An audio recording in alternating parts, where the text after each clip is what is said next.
Salve Regina, Mater Misericordiae, vita dulcedo, et spes nostra salve.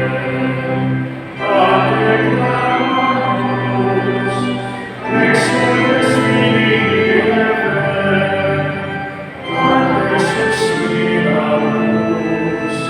clementes et clemens, viva lacrimae humanae. Eo ad fora nostra, Dios tuos misericordes oculos, a nos concede. Et Iesus benedictum fructum ventris tui, nobis vostrum ex nihilo procedere.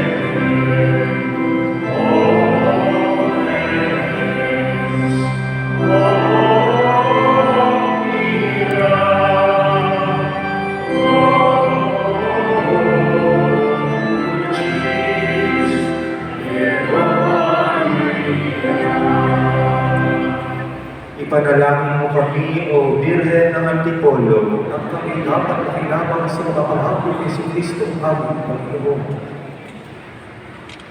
Masintahin at pinagputos ang ina, sumasamo at dumudulog kami sa iyo.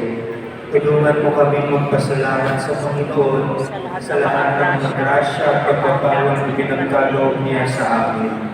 Sa tulong at awa mo, tingnan mo po ang mga naglalakbay, lalo na ang mga ibang bansa, upang balwalating makarating sa kanilang karoroonan. Kami rin pong lahat ay iyong nabayaan na nakain sa ating paglalakbay sa buhay, sa ating pagkahak sa buhay, na puno ng pag-aalinlangan at pangamba. Pagkalooban po ninyo kami ng lakas at tapang na tahaking ang landas ng iyong mahal na anak na si Jesus. Mahal na Birhen ng Antipolo, lumalapit mo kami sa iyo. Tulutan mo na mapayapang kanina ang aking tahanan. Tulungan mo po kami na maitaguyod ng maayos at matuwid ang aming pamilya.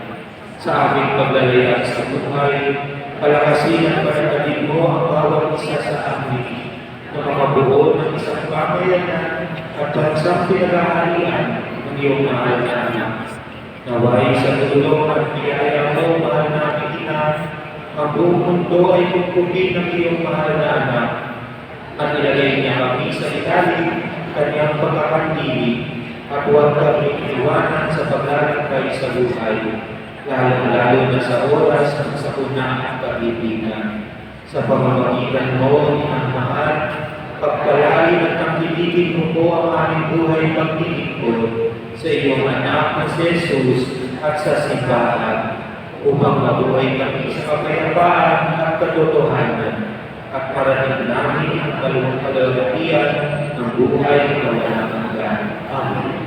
Mahal na Ina ng kapayapaan at mabuting paglalakbay, ang mapaghiwalang Birhen ng Antipolo, ang Ina ng mga Pilipino. Ipanalangin po kami.